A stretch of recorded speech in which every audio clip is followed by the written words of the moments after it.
With a revived sense of optimism and vigour, we fly to Pokhara, one of Nepal's major tourism districts, to explore the status of post-earthquake Nepalese tourism.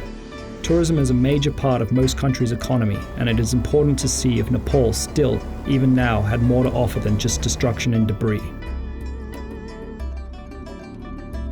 For our stay in Pokhara, we will be residing at the renowned Fishtail Lodge. This is our hotel for the next couple of days, and it looks pretty impressive. Fishtail Lodge is a 5-star luxury hotel owned by the former royal family. Incredibly, it is actually a non-profit organization in itself. All profits generated by the lodge go to the Jayanti Memorial Trust, which provides support to low-income patients requiring cardiac care. A garden room in peak season will usually go for just under $200 a night. After settling in, we then meet with Indira Ranamagar, a major Nepalese human rights activist, to discuss women's rights and education reform in post-earthquake Nepal. But my activism started from I was childhood. Right. I never sent to the school. I learned with my brother when they are doing homework. I had no pencil, pen. I learned with the ground. Really? Your brother had the pencils, but because you were a female, you didn't get the... I am female, so they didn't send me to school. Really? Then I learned myself. You teach yourself. Looking at the brother's homework and then learning Nepali alphabet and That's pretty impressive, because most people try to avoid homework, and you were trying to learn from an early age. In the house. Yeah.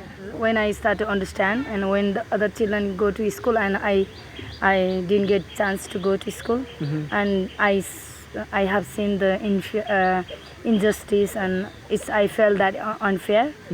So you were I started to fight for the right to go to school. So I love the challenge. Of course, because where is the problem? I think I fit there. Where is everything settled down? There is no job for me. I have to go in a problem area where is the risk places. Yes. So this time earthquake gave me a lot of job, a lot of responsibility. In your mind? Yeah. So we are supporting 60 families throughout Nepal, and residential children we have 200, and then we're supporting through the education 200 children. So we are supporting over like almost 500 now actually. If you visit my children home, my children will dance. Earthquake, they know earthquake, but still they dance, they enjoy. And of course, when the earthquake comes, they scare, seem to be okay. We say, okay, we need to be a normal, we need to move on, normal life, but it's not normal. Everybody affected by the earthquake, Right. When I think about the Kathmandu, I feel like a dead city. Everywhere people are still, the body was not coming out, and so it's very sad, and the people are moving, scary. And then Indira made a clear call to action. Locally, individually people are helping, but I think that is not enough just providing water and shelter. Right. I think they need to move on the second stage. What's that? Like a future, they need to have a shelter, proper shelter. Monsoon is coming. It has to be done quickly. If they cannot do themselves, they can create more volunteers and give distribute the supplies and authority, decentralize the rights. So you think that the government isn't doing that right now? I think they're doing their best, but not enough. Maybe proceeds from tourism can help.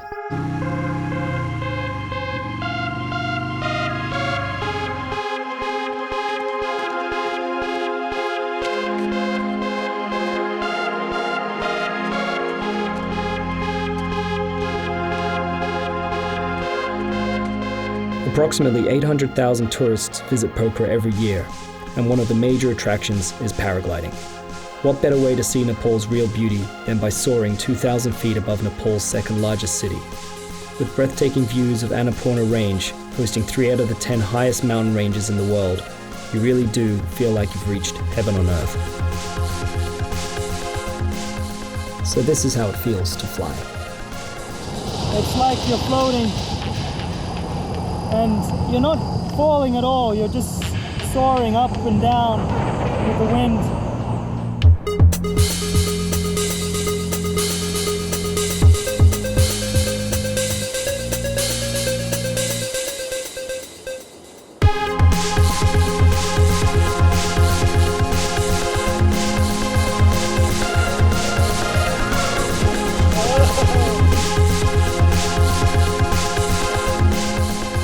A tandem flight from Sarankot like this, with Open Sky Paragliding, one of Nepal's most trusted adventure companies, runs for only about $80 for a 30-minute flight.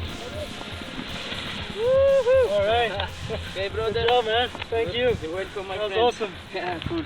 That was one of the best experiences of my life, I have to say, here in Pokhara. Definitely worth the visit, definitely worth doing paragliding. My friends and tour guides for the day, Bishal and Deepa, agreed to guide me through some of Nepal's most famous religious sites. First up, we arrived at a Hindu temple located on the southeast section of Phua Lake, only accessible by boat.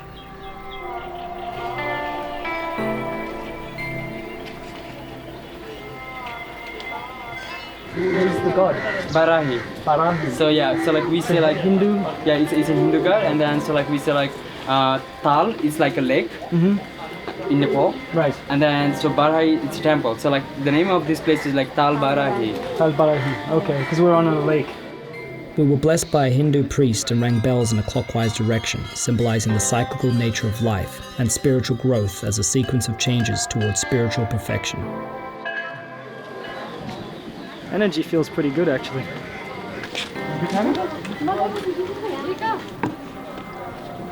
Okay, so like we are going this way, like a circle wise, because we cannot go this way because like in a Hinduism that we have to take always the clockwise.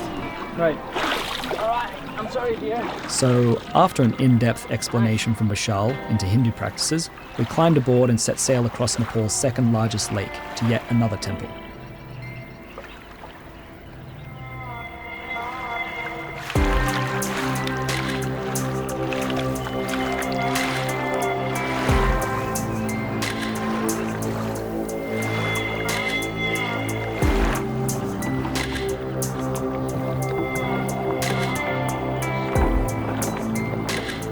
The World Peace Pagoda, locally known as the Shanti Stupa, is a Buddhist monument located high up on top of Ananda Hill. You can reach the Peace Pagoda by car, but a much more enjoyable way for the modern-day adventurers out there is to do as we have and hike through Nepal's beautiful countryside, passing by small local villages and tiny rustic restaurants along the way. Circle this way. Yeah, so circle it. Clockwise. So like whenever you see the temple, just circle in a clockwise. And then here's a bell, like you can. Yeah.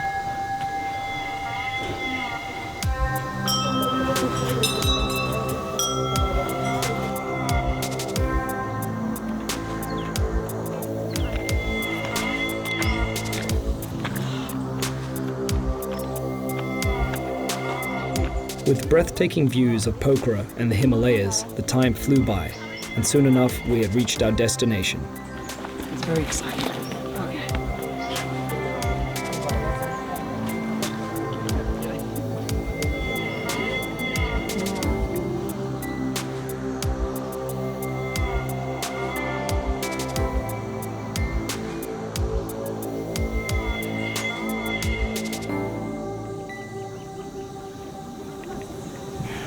The view up here is amazing. It's very peaceful.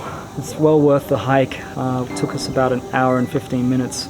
Usually it takes about 45 minutes, but I guess we're kind of taking our time. This pagoda is quite a sight. It was built by 4 different countries, came together to build this, and I'm hoping that it stays here a long time. I know they've had some landslides, and they've said recently that there's some problems with the structure, so let's hope the earthquake stays away from this one.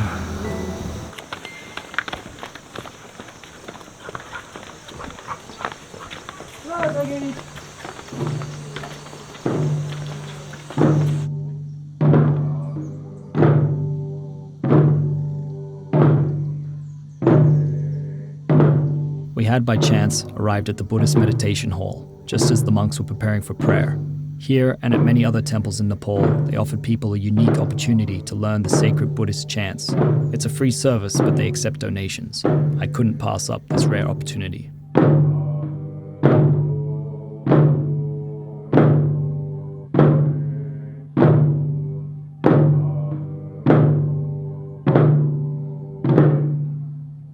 I've just been meditating, learning a bit more about meditating. I think I'm still quite a fair way off, but I met one of the Buddhist monks here called Niponzen, and he's told me a little bit about what's going on, and he says that he can see the Buddha inside people, and he prefers not to be on camera because that distracts him from seeing the inner Buddha, which apparently looks like a diamond.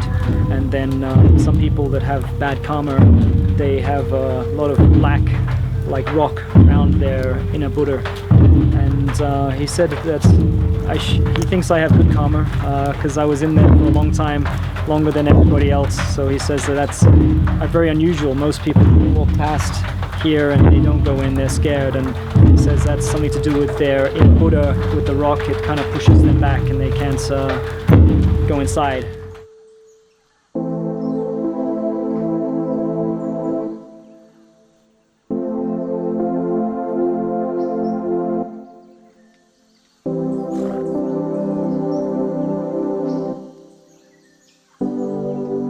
As I rode back from the World Peace Pagoda, I reflected on my conversation with Naponza.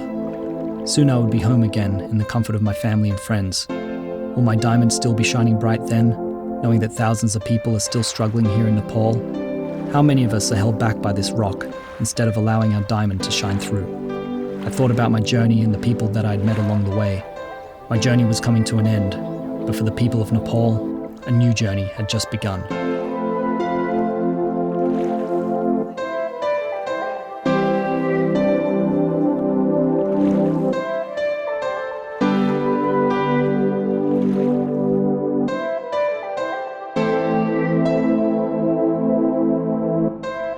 The next day, I flew back to Kathmandu. When I arrived, there was a different feeling in the capital. I wasn't quite sure what it was at the time. A lot of the shops had opened back up, and the atmosphere had changed. It had been several weeks since the last quake, and tourists were starting to return once again. As I made my way around the windy rustic roads, I no longer saw a ghost town. Instead, I saw a strong capital. Local souvenir stores had now opened up and were ready for business. Nepal was moving forward. Can I see these two here? Yeah, these are like pendant, like this is Kala Chakra pendant. Scarlet Chakra. Yeah, this is the symbol of long life and good luck. Good luck. And at that point I realized that the best way for me to help Nepal was to move forward too.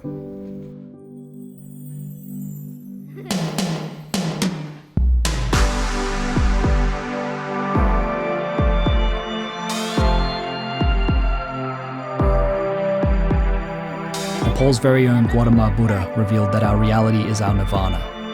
Right here on Earth, in this moment, is where you will find peace. Earthquake or no earthquake, the people of Nepal were living in the moment. I had learnt many lessons along this journey. The most important, you cannot dwell in what's in the past.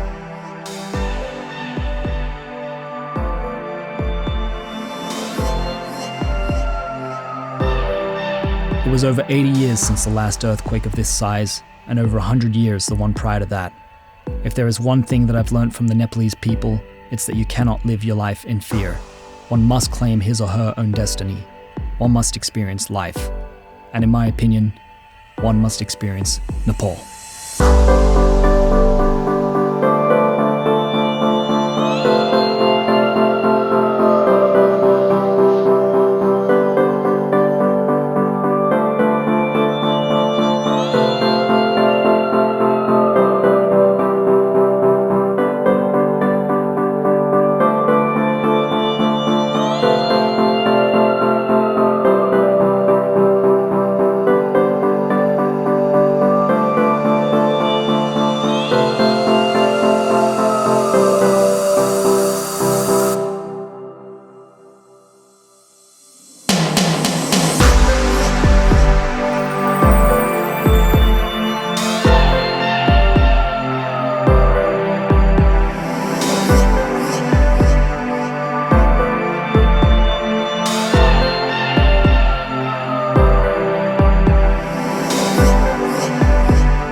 Thank you for being part of this final episode in this 4-part series of the 2015 Nepal earthquakes. Please remember, 1,000 views equals $1, and when most Nepalese people still live on under $1 per day, every view counts. So please subscribe,